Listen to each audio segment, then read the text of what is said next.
के इस कार्य समिति की बैठक में मंच पर उपस्थित भारतीय जनता पार्टी के बहुत ही जुझारू और कर्मशील पार्टी के अध्यक्ष सम्माननीय सुकांत मजूमदार जी, हमारे विपक्ष के नेता और हमारे वरिष्ठ साथी श्री सुरेंद्र अधिकारी जी, हमारे भारतीय जनता पार्टी के राष्ट्रीय महामंत्री संगठन श्री बी.एल. संतोष जी और हमारे पूर्व अध्यक्ष और वर्तमान में सांसद और राष्ट्रीय उपाध्यक्ष भाई दिलीप घोष जी, हमारे संगठन मंत्री श्री अमिताभ चक्रवर्ती जी, हमारे यहाँ के सहप्रभारी अमित मालवीय जी, हमारे आज के संचालक और प्रदेश के महामंत्री और सांसद ज्योतिर्मय सिंह महतो जी,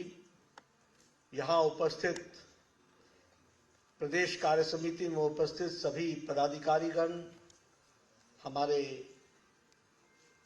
प्रदेश के विभिन्न जिलों से आए हुए प्रदेश के अध्यक्ष, महामंत्री, कार्यकारिणी के सदस्य और वरिष्ठ मेरे साथीगण और मीडिया के मेरे साथी, प्रिंट मीडिया और इलेक्ट्रॉनिक मीडिया के मेरे साथी, सबसे पहले सौभाग्य के नमस्कार।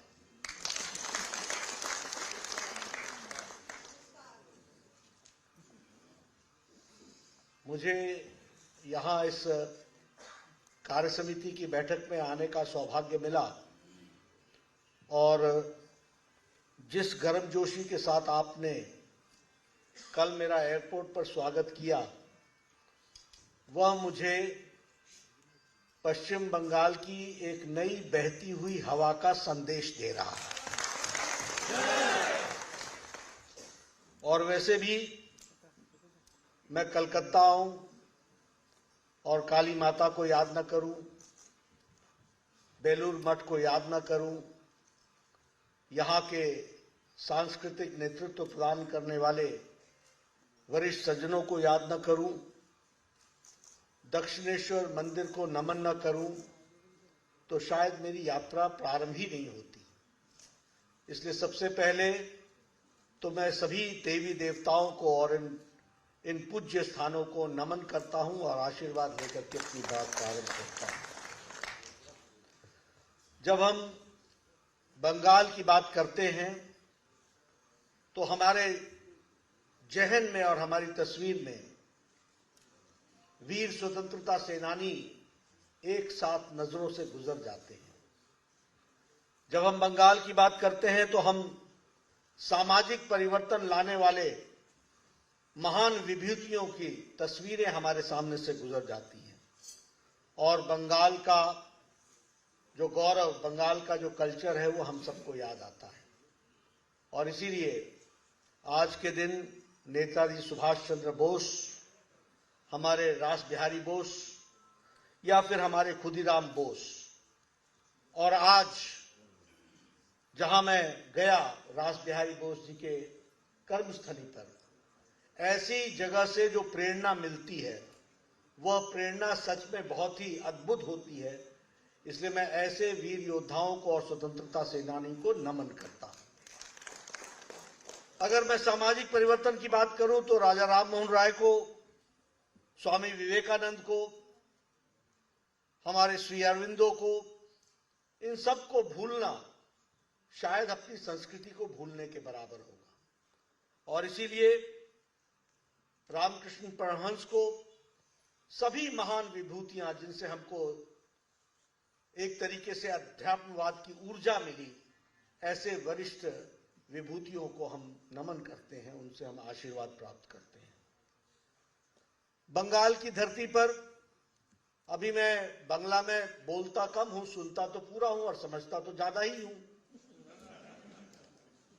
तो मैं देख रहा था कि सुकांतो भाई ने बंगाल के परंपराओं के बारे में एक बात कहते हुए कहा कि we are the torch bearers of the Bengal culture, the Bengal traditions, the Bengal issues which have been raised by our leaders.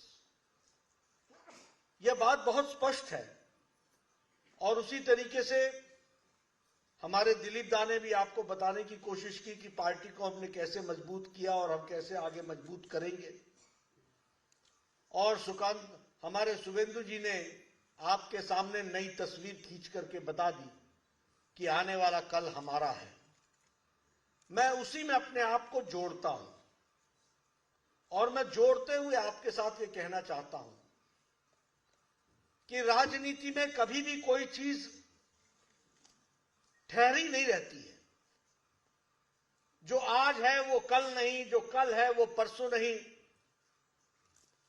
हमें राजनीतिक दृष्टि से किन ताकतों से अपने आप को समावेश करके आगे बढ़ना है, ये हमको हमेशा तय करना पड़ता है और इसलिए हमको अपनी ताकत का अंदाजा भी होना चाहिए। कई बार क्या होता है कि अगर घर के आगे कुछ गड़बड़ दिख जाए तो हमको लगता है सारा संसार ही गड़बड़ है, लेकिन ऐसा नहीं होता। संसार बहुत बड़ा है। उसी तरीके से राजनीतिक घटनाएं अगर सामने की घटनाओं से विचलित होने की परिस्थिति आती है तो दुनिया और राजनीति उससे परे भी है, उसको भी समझना और जानना हमारी आवश्यकता बन जाती है। इसको हमको समझना चाहिए और इसीलिए मैं कई बार लोगों को बोलता हूं कि देखिए, आपको भारतीय जनता पार्टी के साथ जो जुड़ने का मौका मिला है, इसको आप ईश्वर का वरदान समझिए। ये ऐसे ही नहीं हो गया है। मैं राजनीति में पिछले 40 साल से हूं। जब मैं कॉलेज और यूनिवर्सिटी में पढ़ा करता था तो कम्युनिस्ट हमारे सामने बीड़ी और सिगरेट का गुलछर्रा उड़ा के गोल गोल धुआं बना करके मुझे समझाया करते थे, Nadda, you don't know what is revolution. और मैं उनको 40 साल पहले कहता था, dear friend, comrade, Vande Mataram, you do not understand what is evolution. You do not understand evolution. 40 साल पहले मुझे मेरे कांग्रेसी साथी मिलते थे, एनएसयूआई में क्या काम करते थे, बोलते थे, Nadda, you don't know politics, it is a matter of opportunity, you are a right person in the wrong party. आज मुझे मिलते हैं तो मैं पूछता हूं, who is in the right party and who is in the wrong party. ये इसलिए आपको मैं बताता हूं कि अगर वो 1980 के दौर में तात्कालिक बातों से मैं भी प्रभावित हो जाता तो आज विश्व की सबसे बड़ी पार्टी का सदस्य और कार्यकर्ता होने का सौभाग्य से वंचित हो जाता। इसलिए मैं बोलता हूं, दूर की देखना और नजदीक के देखने का अंतर होता है और हमारे यहां भी कॉम्प्रिहेंसिव और बाइफोकल दोनों लेंस होते हैं। इसलिए यह ध्यान में रहे कि कॉम्प्रिहेंसिव में, बाइफोकल में दूर से नजदीक मत देखना और नजदीक से दूर मत देखना, लेकिन दोनों पर बराबर की नजर रखना यह हमारी आवश्यकता होती है। और इसीलिए मेरे से जब कोई बात करता है तो मैं सौभाग्यशाली इसलिए कहता हूं कि देखो, ये हमारी ही पार्टी है जिसमें नेता है, जिसमें नीति है, जिसमें नियत है, जिसमें कार्यक्रम है, जिसमें कार्यकर्ता है लाखों नहीं करोड़ों, और जिसमें साथ काम करने का वातावरण है, तो भारतीय जनता पार्टी में इस बात को समझो। किसी के पास नेता होगा तो नियत नहीं, टीएमसी को देख लो, समझ में आ जाएगा। थोड़ी देर के लिए नेता है, नियत नहीं। नियत है तो नीति नहीं। खाओ खाओ खाओ, आओ आओ, कमीशन मिशन, यही मिशन है, कमीशन खाना। नियत नहीं, नीति नहीं, कार्यक्रम नहीं, और कार्यकर्ता के नाम पर syndicate, no worker, all syndicate. Am I correct? Am I correct? तो आप समझ लो कि आप अगर भारतीय जनता पार्टी में आए हो तो यह आपका सौभाग्य है। और हमारी लड़ाई किससे, इसको भी समझ लो।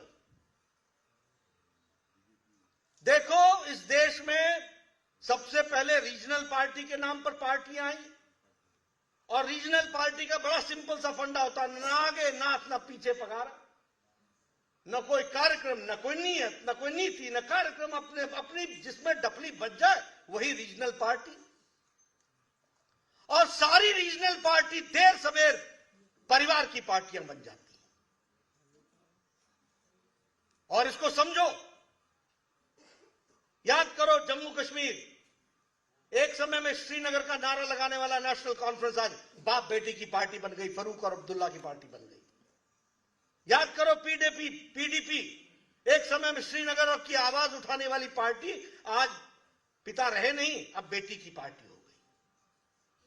अब याद करो पंजाब, शिरोमणि अकाली दल के नाम पर खड़ी है तो परिवार की पार्टी खड़ी है, बादल परिवार की पार्टी। अब याद करो हरियाणा में लोकदल, चौटाला, अभय, अजय, ऊपर नीचे दाएं बाएं सब जगह चौटाला ही चौटाला, परिवार की पार्टी। 24 करोड़ की जनता है, हम चुनाव लड़ करके आए हैं, जीत करके आए हैं। उत्तर प्रदेश में लड़ किससे रहे हैं? समाजवादी पार्टी से। पहले रीजनल पार्टी, आज परिवार की पार्टी। और कांग्रेस का हाल क्या हुआ है? 297 सीट्स में से 287 सीट्स में जमानत जब्त हो गई है, सूपड़ा साफ हो गया। ये कांग्रेस का हाल। आप आगे बढ़ो, बिहार में आओ, राष्ट्रीय जनता दल किसकी पार्टी है? पिता लालू और नीचे तेजस्वी। तेज ही तेज है। लड़ कौन रहा है? भारतीय जनता पार्टी लड़ रही है। जीत कौन रहा है? भारतीय जनता पार्टी। सरकार किसकी है? बीजेपी की सरकार है।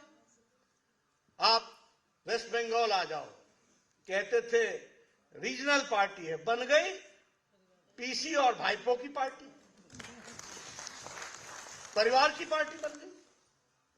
आप जरा नीचे चले जाओ, नवीन बाबू की पार्टी। आप झारखंड चले जाओ, शिबू सोरेन और हेमंत सोरेन की पार्टी। आप उससे नीचे चले जाओ, वाईएसआर की पार्टी, केसीआर की पार्टी, केशव चंद्रशेखर राव की पार्टी तेलंगाना में।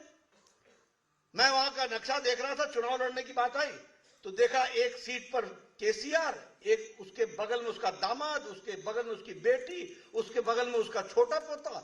मैंने कहा बचा क्या तेलंगाना के नक्शे में, ये तो बता। तमिलनाडु में जाओ, डीएमके परिवार की पार्टी, स्टालिन की पार्टी। कर्नाटक में जाओ, कुमारस्वामी की पार्टी। महाराष्ट्र में चल जाओ, एनसीपी, शरद पवार बेटा और बाप पिताजी और बेटी की पार्टी।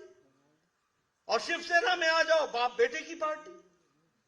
इसलिए मित्रों, यह रीजनल पार्टी के स्वर में चलती हुई ये परिवारों की पार्टी बन गई है।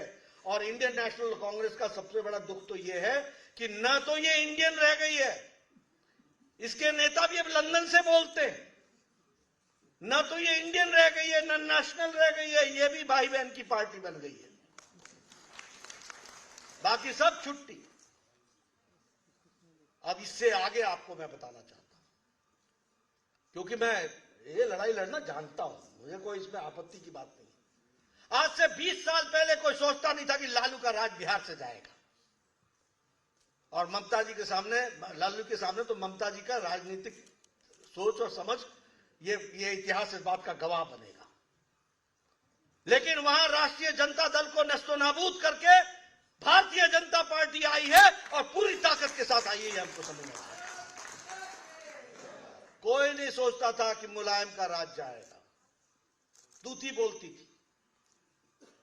आज भारतीय जनता पार्टी ने साफ कर दिया। हर एक जगह हमारी सरकारें बन रही है। और मैं आपको बता देता हूं, आने वाले समय में तेलंगाना में भी बनाएंगे, आंध्र में भी बनाएंगे, और बहुत जल्द प्रजातांत्रिक तरीके से पश्चिम बंगाल में भी हम सरकार बनाएंगे। ये हमको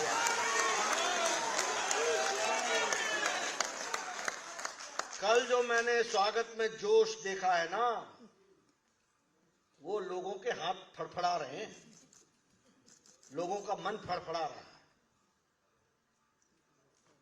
और मैं एक बात बता देता हूं, राजनीति में जो जितना दबाएगा उतना ही उठ करके वापस आएगा, इस बात को समझ लेना।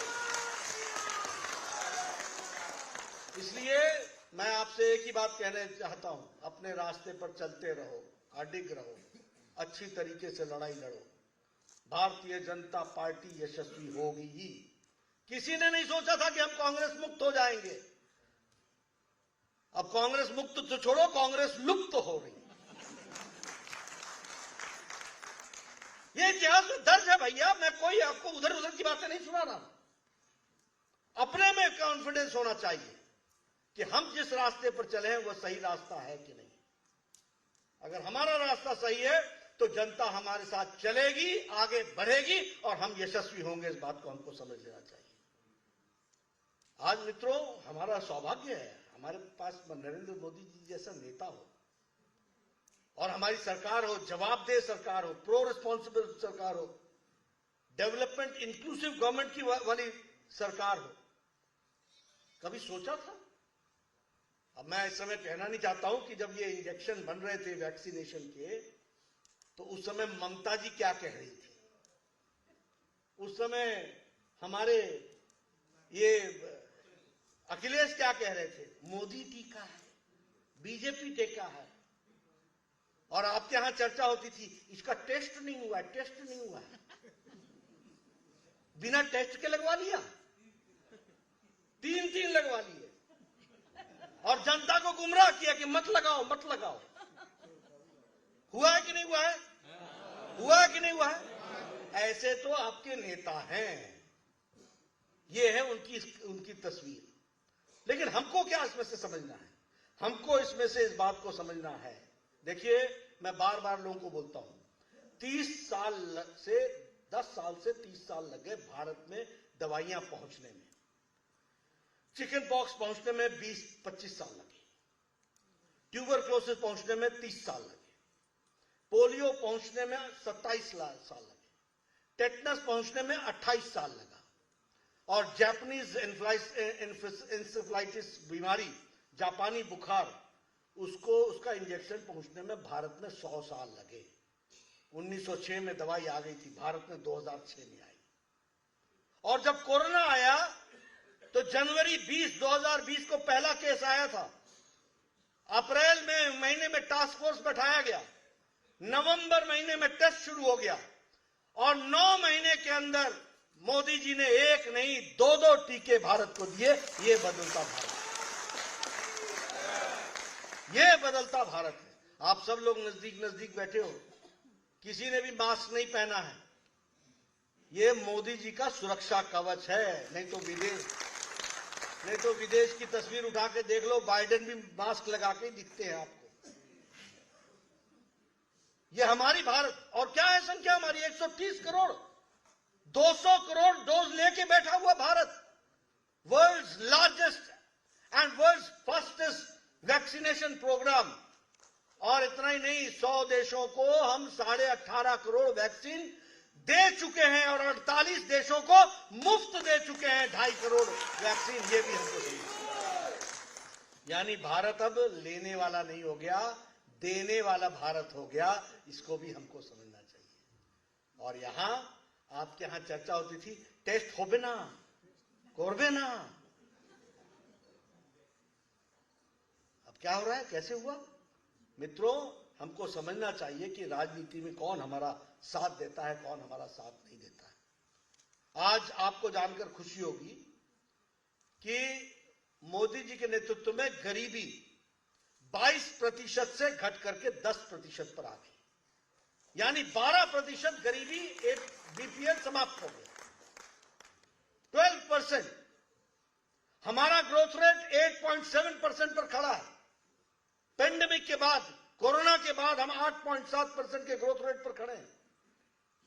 अमेरिका 4.4 पर खड़ा है। हम आगे बढ़ रहे हैं, हमारी तीव्र गति से विकास हो रहा है और हम आर्थिक दृष्टि से बढ़ रहे हैं। लेकिन इसके पीछे यह भी याद रखना चाहिए कि प्रधानमंत्री गरीब कल्याण अन्न योजना 80 करोड़ की जनता को 5 किलो गेहूं या 5 किलो चावल, 1 किलो दाल दे रहे हैं कि नहीं दे रहे हैं? मिल रहा है कि नहीं मिल रहा है? तो इसके कारण आज गरीबी के और अति गरीबी को हम लोगों ने 1% से रिड्यूस करके 0.8% पर वहां दबा करके रखा हुआ है। यह आदरणीय प्रधानमंत्री जी की सोच का कारण बनता है। यह भी हमको समझ लेना चाहिए। उसी तरीके से अगर हम बात करें तो लोकल फॉर वोकल की बात कर ले। आपको जानकर खुशी होगी, गांधी और खादी, इसी पर तो कांग्रेस 70 साल चला गई। लेकिन खादी को आज 1,15,000 करोड़ रुपए का टर्नओवर लोकल फॉर वोकल में दिया है, तो प्रधानमंत्री मोदी जी ने दिया है। And khadi has become one of the fastest moving consumer good, FMCG ये हो गया है, ये भी हमको समझना चाहिए। फास्ट मूविंग कंज्यूमर गुड बन गया है, ये भी हमको समझ लेना चाहिए।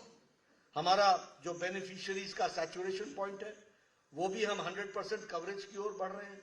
यानी सारी जातियों को, अब देखिए हमारे यहां क्या है, इसको भी समझ लीजिए कि हम लोगों ने राजनीति की संस्कृति बदल डाली है। एक समय राजनीति थी वोट बैंक पॉलिटिक्स की, एक समय राजनीति थी धर्म, पंथ, वंशवाद, परिवारवाद, जातिवाद पर। आज राजनीति हो रही है सबका साथ, सबका विकास, सबका विश्वास और सबका प्रयास। इस बात को लेकर के हम चल रहे हैं और इसीलिए ये आंकड़े आ रहे हैं, इसीलिए हम लोगों को ये आंकड़े मिल रहे हैं। और इसीलिए हर एक धर्म के लोगों को, हर एक कास्ट के लोगों को, हर एक सेक्शन के लोगों को, सबको साथ जोड़ करके काम करने का जो काम शुरू किया है, उसको भी हम लोगों को समझना चाहिए। आपको जानकर के खुशी होगी कि इस वर्ष भारत ने लास्ट फिस्कल बजट में 600 बिलियन का US का एक्सपोर्ट किया है, 600 बिलियन US का। उसी तरीके से जैसे मैंने आपको बताया कि हमारे यहां डेवलपमेंट के लिए कभी नहीं सोचा था। आज बताइए, आज बंगाल के लोग दिल्ली में काम करते हैं कि नहीं करते हैं? आज बंगाल के लोग साउथ में जाके काम करते हैं कि नहीं करते हैं? आज one nation one ration card introduce कर लिया है। इसलिए हुगली का रहने वाला भी अगर एक सुब्रतो कुमार अगर बैंगलोर रहता है तो वो यहां के राशन कार्ड से वहां भोजन ले सकता है, वहां उसको अन्न मिल जाएगा। इस तरीके की हम लोग ने ध्यान दिया है। विकास के बहुत से आयाम हैं जिसको हम आपके साथ शेयर करना चाहते हैं। अगर मैं स्वच्छ भारत मिशन की बात करूं, 11 करोड़ अगर टॉयलेट्स बने हैं तो वेस्ट बंगाल में 74 लाख टॉयलेट्स बने हैं।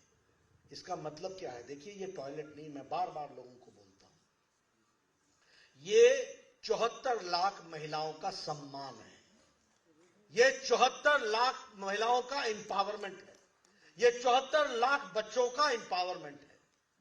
आप सोचिए, 70 years of independence and women going to the fields for the natural needs and that too in groups।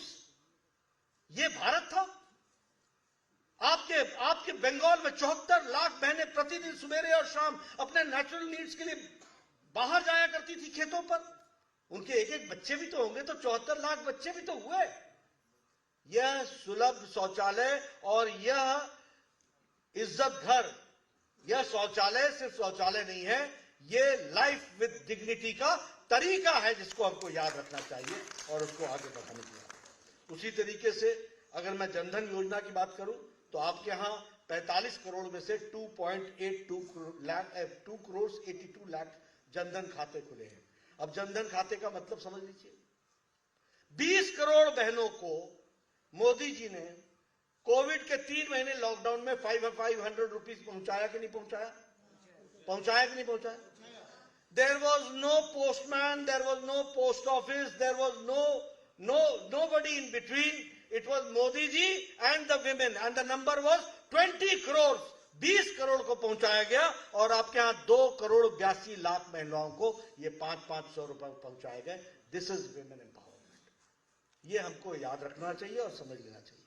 Awas Yojana की अगर बात करें तो उसमें भी अगर 3 करोड़ 43 लाख मकान बने हैं तो आपके यहां भी 47 लाख मकान सैंक्शन हुए हैं और उसमें 3 करोड़ 43 लाख मकान सैंक्शन हुए हैं और 2 करोड़ 29 लाख हाउसेस कंप्लीट हो गए हैं और वेस्ट बंगाल में 34 लाख कंप्लीट हुए हैं। यह आपकी तस्वीर है। 34 लाख मकान आपके यहां कंप्लीट हो चुके हैं। प्रधानमंत्री उज्ज्वला योजना की बात करें तो 9 करोड़ अगर गैस के कनेक्शन दिए गए हैं तो 20 लाख 79,000 आपके यहां भी गैस के कनेक्शन दिए गए हैं। This is also empowerment. आपको, मैं गांव का रहने वाला हूं इसलिए आपसे बताता हूं। आप बताइए, गांव में महिलाएं लकड़ी इकट्ठा करने के लिए जंगल में जाती थी कि नहीं जाती थी? अच्छा, फिर वहां झगड़ा होता था कि नहीं, ये मेरा पेड़, ये तेरा पेड़ है, ये आमनी के पेड़ होता है कि नहीं? फिर वो झगड़ा निपटो, फिर टहनी काटा या पेड़ काटा या तना काटा, फिर फॉरेस्ट ऑफिसर को देखो, और फिर लकड़ी को लाके सुखाओ, और सुखा करके फिर चूल्हा जलाओ, और 200 सिगरेट का धुआं एक भोजन में धुआं अपने फेफड़े में ले लो। आजकल हमारी बहनें टक से लाइटर जलाती हैं, 5 मिनट में चाय देती हैं, 5 मिनट में, आधे घंटे में भोजन देती हैं, बोलती है काम पे जाओ, काम पे जाओ, लगो काम पे। ये है women empowerment that we have to understand. बोलो, ये परिवर्तन आया कि नहीं आया? And the tune is 9 crore, 9 crore है, ये भी हमको ध्यान रखना चाहिए। कभी हमने सोचा था कि अटल पेंशन योजना लगेगी, किसान और लेबरर ये 3000 पेंशन पाएगा, आज 2 करोड़ लोग पेंशन पा रहे हैं, और आपके बंगाल में 17 लाख लोगों को ये पेंशन लगी। प्रधानमंत्री अगर सौभाग्य योजना की बात करें, 2 करोड़ 81 लाख हाउस होल्ड को बिजली मिली है, और 14,64,000 को बिजली आपके यहां मिली है। मैं ऐसी बहुत सी चीजें आपको गिना सकता हूं। जल जीवन मिशन की अगर मैं बात करूं, 6 करोड़ टैप्स लगने हैं, तो 42 लाख टैप्स आपके यहां वेस्ट बंगाल में लगे हैं, ये भी हमको ध्यान रखना चाहिए। प्रधानमंत्री ग्रामीण सड़क योजना में 7,75,000 अगर किलोमीटर सड़क बननी है, तो बंगाल में 37,000 किलोमीटर की सड़क बनी है प्रधानमंत्री सड़क योजना के तहत। ये भी हमको ध्यान में रखना है। स्टार्टअप योजना, मुद्रा योजना, स्टैंड अप योजना, मैं आपको योजनाओं के नाम गिनाता चला जाऊंगा कि कितना काम इस प्रदेश में इस दृष्टि से हुआ है। लेकिन मुझे दुख के साथ ये भी कहना पड़ता है कि जहां हम लोगों ने ये काम किया, वहां, अब कहना नहीं चाहिए, लेकिन अब ये कहावत है, मैं नहीं कह रहा हूं, चोर चोरी से जाए, हेरा फेरी से नहीं। अब वो क्या है? अब वो ये है कि प्रधानमंत्री आवास योजना, बांग्ला आवास योजना, हेरा फेरी। आप समझ रहे ना? प्रधानमंत्री आवास योजना छोटा छोटा छोटा छोटा, बांग्ला आवास योजना बड़ा बड़ा, और साथ में तस्वीर, तो माले मुफ्त दिले बेरहम। केंद्र सरकार का आ रहा है तो अपना दिल बेरहम रख करके चलो और बढ़े चलो। और उसी तरीके से देखिए, प्रधानमंत्री ग्राम सड़क योजना, बांग्ला ग्राम सड़क योजना, ये जो मैंने आपको बताया 7 लाख किलोमीटर, उस 7 लाख किलोमीटर में, और जिसमें मैंने आपको बताया कि कितने लाख किलोमीटर या कितने हजार किलोमीटर यहां बना, शायद 37,000 मैंने बताया, तो वो सारे का सारा वो बांग्ला ग्राम सड़क योजना। उसी तरीके से प्रधानमंत्री गरीब कल्याण अन्न योजना, जिसमें 80 करोड़ की जनता को हम दे रहे हैं, वो खाद्य साथी बन गया। उसी तरीके से स्वच्छ भारत अभियान, निर्मल बांग्ला। उसी तरीके से वाटर शेड डेवलपमेंट प्रोग्राम, जल धरो जल भरो, ये भी हमारे नेशनल रूरल लाइवलीहुड मिशन, उसको आनंद धारा ये भी बना दिया। इस तरीके से योजनाओं को अपने पक्ष में करके लोगों को गुमराह करने की कोशिश कर रहे हैं। और यहां मैं आप सबसे निवेदन करना चाहता हूं कि आपका काम है कि आप जनता को बताएं कि ये बंगला धारा नहीं है, ये निर्मल धारा नहीं है, ये नरेंद्र मोदी की धारा है, जिस धारा के कारण तुम आगे बढ़ रहे हो, ये भी आप समझ लीजिए। और उसमें मैं जो सबसे बड़ी बात बताना चाहता हूं, मैं यहां आया, अब आपको मालूम है कि पत्रकार हमारे माइक आगे लगा देते हैं, आपका क्या विचार है, अब राष्ट्र के नाम संबोधित करो, तो बोलना भी पड़ता है कि मैं तो अवॉइड करता हूं, लेकिन मैं आप सुनता हूं कि प्रश्न क्या है। तो प्रश्न ये था कि आपने वो मनरेगा का पैसा, देखिए, मतलब चित भी तुम्हारी, पट भी तुम्हारा, हेड भी तुम्हारा, टेल भी तुम्हारा, ये कैसे राजनीति में चलेगा? अरे मनरेगा का 3 साल से हिसाब नहीं दिया, 3 साल से हिसाब नहीं दिया, और एक कमेटी भेजी तो एक जगह पर 57 लाख यूटिलाइजेशन सर्टिफिकेट का वसूली मांगनी पड़ गई, और एक जगह भेजा तो 327 लाख का पेमेंट ही नहीं हुआ है। 300 यानी 3 करोड़ 27 लाख का पेमेंट ही नहीं हुआ। आप बताइए, हम दे सकते हैं क्या? दे सकते हैं क्या? आप बताइए। नहीं, देखिए, विरोध में नहीं, लेकिन ये राज्य चल रहा है क्या? ये कैसा राज्य है भाई? एक नेता थे, 10 साल से इनकम टैक्स नहीं दिए, तो पूछा गया, सुनिए, पूछा गया तो बोला मैं भूल गया। ये नेताजी, ये ममता जी भी 3 साल से भूल गई है क्या?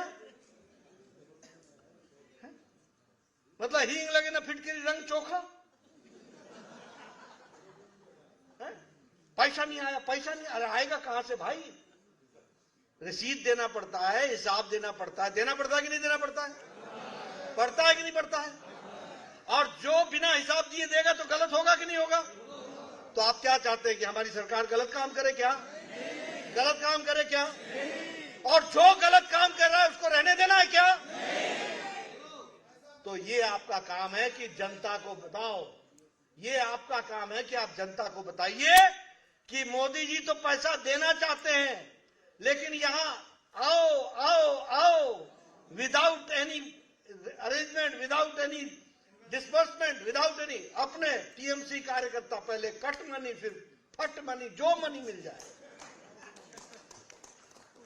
केंद्र का मनी, बस मनी मनी मनी मनी चलने देना है क्या? प्रजातांत्रिक तरीके से लोगों को समझा देना है कि मोदी है तो मुमकिन है, और पश्चिम बंगाल में भी कमल खिला करके दिखाएंगे, ये हम आपको बताना चाहते हैं। इसलिए मित्रों, बहुत सी बातें, मेरा बंगाल से विशेष लगाव है। मैं चाहता हूं कि बंगाल जिस गौरव में पोजीशन पर था, उस गौरव में पोजीशन पर पहुंचे। आज दुख होता है। आप बताइए, कभी ये eastern, when Bengal thinks today, India thinks tomorrow था कि नहीं था? था कि नहीं था? आप बताइए, ये कभी इकोनॉमी की कैपिटल थी कि नहीं थी? और आज क्या हो गया? आने वाला भी जाता है और जो थे यहां वो भी जा रहे हैं। है कि नहीं? ऐसा है कि नहीं है? अब इसको अगर आप देखेंगे तो हमको ये लगता है कि एक दुखदाई सिचुएशन यहां आकर के खड़ी हो गई है। हमारे साथ क्या हुआ? पोस्ट वायलेंस 12,000 केसेस बने, 80,000 लोगों को घर छोड़ना पड़ा, हमारे 190 से ज्यादा कैंप्स लगे, बहुत लोगों के घर मकान उजाड़ दिए गए, बहुत से लोग घर में नहीं पहुंचे। हाई कोर्ट ने कह दिया कि सीबीआई को केस थमाओ। रेप केसेस हो गए, मर्डर केसेस हो गए, मोर देन 60 मर्डर केसेस हो गए। मैं अपना रोना नहीं रोऊंगा, हम लड़ना जानते हैं, प्रजातांत्रिक तरीके से लोगों को जेल में डालेंगे। आज सवेरे उठा तो देखा लालू जी आज कोर्ट में पेश होंगे। 25 साल पहले कोई इमेजिन नहीं कर सकता था, और 20 साल बाद की तस्वीर बता रहा हूं मैं। पीसी और भाईपो ये हर दिन पेशियों में मौजूद मिलेंगे, ये आपका ध्यान रखना। ये देश नियम पर चलता है, ये कानून पर चलता है, किसी के विम्स और फैंसीज पर नहीं चलता है। नेशनल ह्यूमन राइट्स कमीशन ने लिखा है that in West Bengal it is not the rule of law, it is the law of the rulers. समझ लो इस बात को। और आपको लगता होगा मैं तो कभी भूलता नहीं हूं, क्योंकि अंधेरे का, उजाले का मजा लेना हो तो अंधेरा याद रखना चाहिए। इसलिए हम तो याद रखते हैं, हमको तो मालूम है। आज सुबह जब मैं उठा तो मैंने याद किया अपने 20 साल पहले की मेमोरी लेन में जाकर के। लालू बोलता था विधान भी हम ही है, संविधान भी हम ही है। आज पेशी में हाजिर भी हम ही है। तो ये नेचुरल प्रोसेस है, ये होगा। मैं किसी से दुश्मनी में नहीं कह रहा हूं, मैं सबको आगाह करना चाहता हूं कि आप समझो, law will take its own course. अगर 53 मर्डर हुए हैं, 60 मर्डर हुए हैं, तो इसका जवाब प्रजातांत्रिक तरीके से इसका लिया जाएगा, और भारतीय जनता पार्टी कहीं पीछे नहीं रहने वाली है, इस बात को आप याद रखें। लेकिन मेरे सामने जो प्रश्न है, क्या बंगाल में ये तस्वीर देखना चाहते हैं? 4th highest number of cases of murder in India, highest number of attempt to murder cases in India, West Bengal, highest number of cases of grievous hurt, 3rd highest total number of violent crimes, और हमारी CM every rape घटना को बोलती है छोटो घटना हो। ये मुख्यमंत्री का बयान है। यानी रक्षक ही अगर भक्षक बन जाए तो क्या होती होगी स्थिति, इसको भी हमको समझ लेना चाहिए। और उसी तरीके से as per the crime records of 2019, 1069 cases of rapes and 944 incidents of attempt to rape. ये वेस्ट बंगाल की तस्वीर है। 2019 NCR national crime record bureau का जो कहना है, West Bengal has the highest number of kidnapping of women cases. That means women trafficking is maximum in West Bengal. This is the dignity. शेरे बंगाल और ममता जी बंगाल की प्राइड, और ये है प्राइड, ये है बंगाल की तस्वीर। Largest number of human trafficking is taking place in West Bengal. ऐसा बंगाल देखना चाहते हैं क्या आप? इसको हमको समझना होगा। अगर मैं बात करूं, 9 साल में 4 लाख करोड़ रुपए का डेट उठा लिया। वो 4 वाक का सिद्धांत, घी पियो, ऋण लेकर के घी पियो, मौज करो, कल किसने देखा, यही फिलॉसफी। सीबीआई को इन्वेस्टिगेशन के लिए परमिशन नहीं दे रहे हैं, और उसी तरीके से हाई कोर्ट को इंटरवेंशन करना पड़ता है इन्वेस्टिगेशन के लिए। ये सारी चीजों को आपके सामने मैं रखता। अब ये रामपुर हाट की घटना आपके ध्यान में है। बताइए, ये 21वीं शताब्दी की घटना है। लगता है आपको कि हम 21वीं शताब्दी में हैं? लगता है जिंदे जला दिए जाए? मित्रों, एक बात हमको ध्यान में रखना चाहिए, जो आग से खेलता है वो आग में भस्म हो जाता है। ये कभी कोई बचता नहीं है। लेकिन हम लोगों को अपने विचार को संभाल करके, समाज को सामने ध्यान में रखते हुए, देश हित को ध्यान में रखते हुए, प्रदेश हित को ध्यान में रखते हुए, बंगाल की संस्कृति को ध्यान में रखते हुए, प्रजातंत्र की मर्यादाओं को ध्यान में रखते हुए हमको एक अच्छे सोल्जर और सिपाही की तरह आगे बढ़ना है। यश आपके नाम लिखा हुआ है, कोई ले नहीं सकता। आपने कभी सोचा था कि 2014 के बाद 3% से बढ़कर के आप 38% वोट पर पहुंच जाएंगे? आपने सोचा था कि 18 एमपी आएंगे? आपने सोचा था 77 एमपी आएंगे? और 77 में भी कोई जाना चाहता है तो उसको भी हमारे ही खाते में डाला जाता है। मतलब तुम जाओगे तो जाओगे कहां, लौट के यहीं आओगे। ये हमको समझना होगा, इसको हमको जानना पड़ेगा। और इसलिए मेरा निवेदन है आप सबसे, मैं कहना चाहता हूं, ठीक है ये धमकी धुमकी ये सब थोड़े दिन चलता है, कटमनी ये सबका धरा का धरा रह जाता है। आप मेरे से पूछोगे, मैं 200 पॉलिटिशियन बना दूंगा आपको, जिन्होंने कानून को तोड़ने की कोशिश की और कानून ने उनको तोड़ के रख दिया। इस बात को याद रखना चाहिए।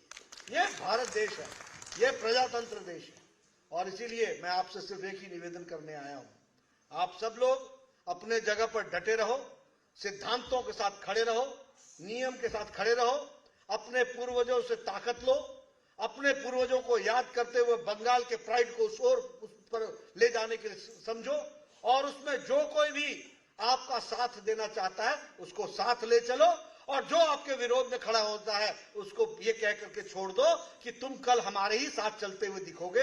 ये हम जानते हैं, हम आगे बढ़ेंगे, कारवां बढ़ेगा और हम इसमें सफल होंगे, ये हमको समझना चाहिए। इसलिए मित्रों, आपका ज्यादा समय न लेता हुआ आपसे फिर मैं निवेदन करने आया हूं, कल हमारा है, हम ही आगे बढ़ेंगे, हमारी विचारधारा ही आगे बढ़ेगी और बंगाल को हम फिर से पटरी पर ला करके खड़ा करेंगे। इन्हीं शब्दों के साथ बहुत बहुत धन्यवाद। ধন্যবাদ মাননীয় রাষ্ট্র সভাপতি জেপি নাড্ডাজি মহাশয়কে। এরপরে আমরা 5 মিনিটের জন্য বিরতি নেব।